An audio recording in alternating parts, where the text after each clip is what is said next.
bienvenue, un bonjour de mon côté aussi. Je me réjouis d'être ici, je vous remercie aussi de l'invitation. Si on était 6 mois plus tard, je pourrais vous présenter la recommandation comme elle a été adoptée par la CSFP, mais pour l'instant, je peux vous montrer ce qu'on a travaillé en groupe de travail de la CSFP qui a été mis devant la plénière il y a un mois et où on a encore reçu une question qu'il faut traiter avant qu'on puisse adopter toute la recommandation actualisée. Voilà ce qui dit, on a la recommandation 7 de la CSFP sur la compensation des désavantages, que je pense que vous la connaissez tous, de 2014. On a décidé de l'actualiser et c'est ce que je vous présente. Attendez, je vais brièvement vous parler un peu de l'évolution du travail sur le thème et ensuite vous montrer les changements qu'on amène, qui sont peut-être des changements qui vous intéresseront dans votre travail quotidien. Et ensuite, surtout, c'est le processus intercantonal que nous avons mis au sein de ces travaux pour pouvoir un peu simplifier ou au moins vraiment donner un processus qui devrait être le même dans tous les cantons. Comme les recommandations le sont, ça reste une recommandation, mais je pense qu'on a trouvé un bon compromis. La décision de remanier la recommandation a été prise en 2018 lors de la conférence d'automne de la CFPI, la Commission Formation Professionnelle Initiale de la CSFP, dont je mène le secrétariat. À ce temps-là, c'était encore Suzanne Schlappi, que peut-être plusieurs d'entre vous connaissent encore. Et la journée ou les 2 journées portaient sur les recommandations, sur la recommandation et la compensation des désavantages avec ces aménagements. Ensuite, au cours de ces 2 journées et de plusieurs ateliers, les participants et la commission se sont rendus compte qu'il y avait besoin d'une actualisation, surtout, comme j'en vous ai parlé, pour régler un peu plus les procédures intercantonales, mais aussi parce qu'il y avait des questions qui se posaient dans la mise en œuvre de la recommandation. Ensuite, le comité de la CSFP a donné feu vert à l'actualisation en 2019. Et ensuite, dû pour des raisons de ressources au secrétariat, avec Suzanne Schlappi qui est partie en retraite, moi qui ai repris, et ensuite 2020 qui nous a quand même donné d'autres travaux, on a finalement pu actualiser et mettre devant la CSFP l'actualisation de la recommandation ce juin là. Ce qui veut dire que la commission de la CSFP, formation professionnelle initiale, a vu toutes ces adaptations, les a adoptées. Le même pour le comité de la CSFP. Ensuite, quand on propose à tous les cantons, il y a quand même 1 ou 2 questions qui se posent. Et c'est ce qu'on attend, ce qu'on travaille pour l'instant. Et on s'attend qu'on pourra confirmer la recommandation ce février en plénière. Voilà, les points qu'on a traités, c'est vraiment cette clarification des compétences en matière de la collaboration intercantonale. Je pense qu'on vient d'en parler ou d'en entendre aussi, que c'est quand même un point qui a besoin de clarification. Et ensuite aussi une unification des procédures. Le groupe de travail a été composé de assez nombreuses personnes qui montrent aussi que c'est un thème qui intéresse les personnes.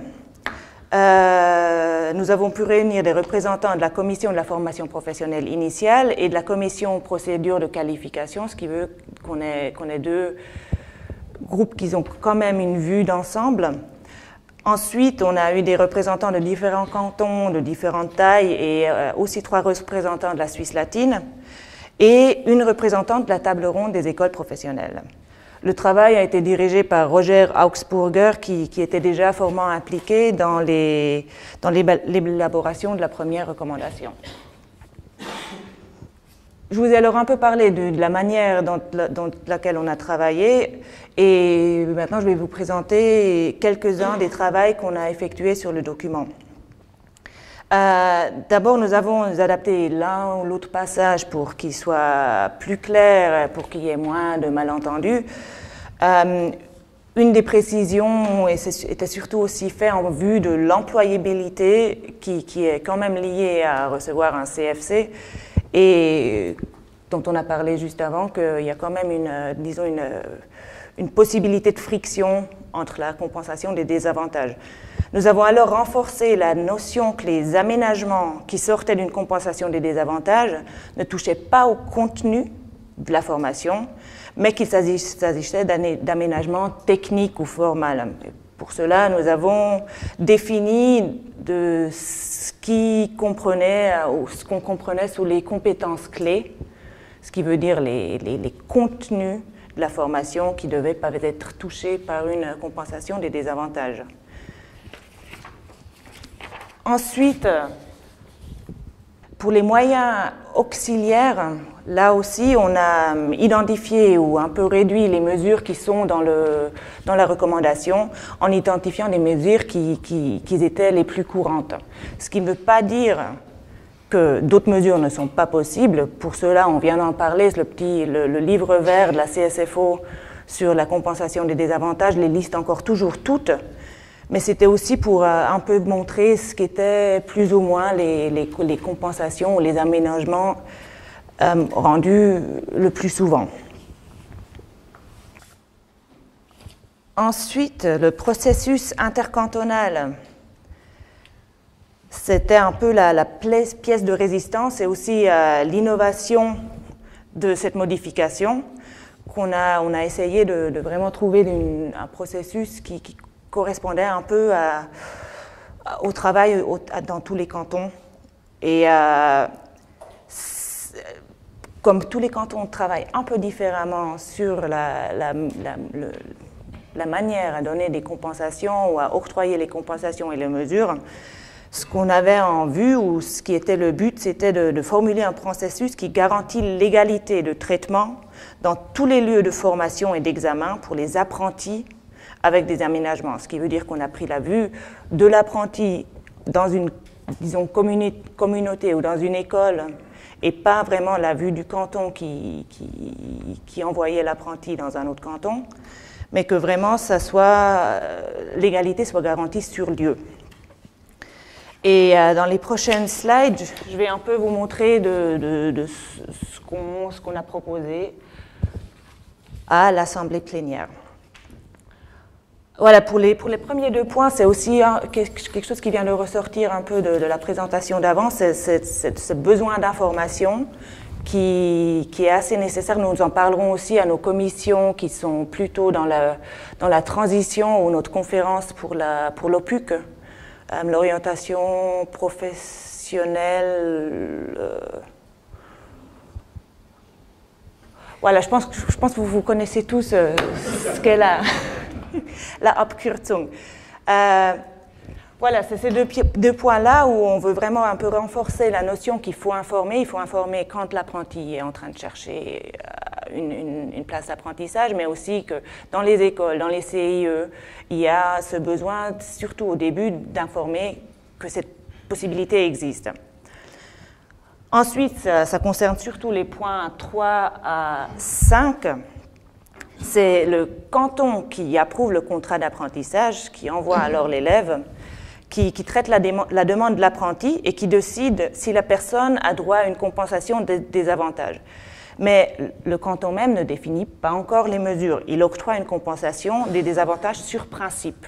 C'est le premier document qui donne la possibilité à l'apprenti de recevoir des mesures. Et pour cela aussi, comme c'est une procédure quand même neuve, le groupe de travail a élaboré une lettre modèle pour les cantons. Elle se trouve aussi dans la recommandation. Ensuite, et ça c'est le point 6, cet octroi est transmis au canton qui gère la formation en école, ou parce qu'il y a quand même assez de cantons qui donnent cette tâche aux écoles mêmes, où ce n'est pas le canton ou l'office qui octroie les mesures, mais c'est l'école dans le canton qui octroie la mesure ou les compensations de désavantages. Ce qui veut dire qu'il y a au lieu où on contacte le canton, ou alors l'école où l'élève fera sa formation. On est en train de produire toute une liste avec ces contacts pour qu'on puisse se trouver. Ensuite, pour les processus CIE, là, on a encore une fois ces aspects information, mais après, le groupe de travail n'a pas jugé utile de donner la possibilité de définir les mesures aux ORTRA, pour raison que les ORTRA soient quand même assez loin de la compensation des désavantages dans la vue du groupe de travail. Ce qui fait que c'est le canton de l'approbation du contrat qui définit les mesures pour les CIE. Et finalement, pour les procédures de qualification, là encore, on a le même processus comme pour les écoles professionnelles, où c'est l'organe responsable des examens dans les cantons qui définit la mesure nécessaire pour la personne qui a besoin d'une compensation des désavantages. Là aussi, nous sommes en train de produire une liste avec tous les contacts dans les cantons. Encore un dernier travail qu'on a effectué sur le document, je viens d'en vous parler, on a un peu réduit les moyens auxiliaires qui sont listés dans la recommandation juste aux mesures courantes. Et ensuite, on a intégré les troubles du spectre de l'autisme comme nouveau handicap avec les moyens auxiliaires définis. Je pense pour l'instant, c'est ADHS en allemand. La dyslexie, la dyscalculie et il y en a encore un autre, merci, qui sont définis dans la recommandation. On y a ajouté les troubles du spectre de l'autisme. Surtout aussi car c'est un des handicaps qui voit que plusieurs cantons voient qu'il y a de plus en plus nombreuses demandes sur cet handicap-là. Voilà, et je viens d'en vous parler, nous sommes en train de collecter ces données de contact dans vos cantons. Il y a une lettre au chef de service qui vient d'être envoyée la semaine dernière. Je pense qu'il y en a peut-être l'une ou l'autre d'entre vous qui est chargée de remplir cette liste. Si vous êtes un canton où les écoles professionnelles sont responsables de la compensation des désavantages, je vous prie vraiment de lister toutes les écoles que vous avez pour qu'on puisse vraiment simplifier après la prise en contact entre le canton et l'école. Voilà. Un autre aspect qu'on vient aussi un peu d'en parler avant, c'est cette question de ressources, aussi de savoir sur la mise en œuvre, où le groupe de travail a aussi proposé de promouvoir ces échanges intercantonaux, surtout au niveau régional plus opératif. Et pour l'instant, c'est différents groupes, par exemple les sous-commissions pour la formation en entreprise, qui sont en train de voir comment mettre en œuvre ces types d'échanges. Et là, à nouveau, je pense que cette liste de responsables qu'on aura au sein de la CSFP est vraiment une des listes où on pourra contacter tout le monde pour que ces échanges puissent se faire. Et ensuite, les étapes à venir, je viens d'en vous parler, il y a un aspect pour les procédures de qualification qu'on est en train de clarifier et on s'attend qu'on pourra amener cette clarification à la plénière en février.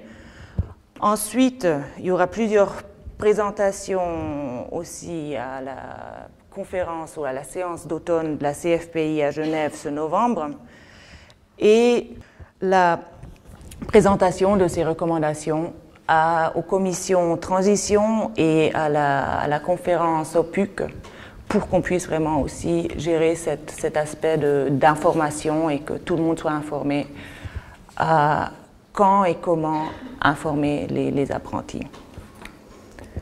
Voilà. Merci de votre attention et je reste à votre disposition pour des questions.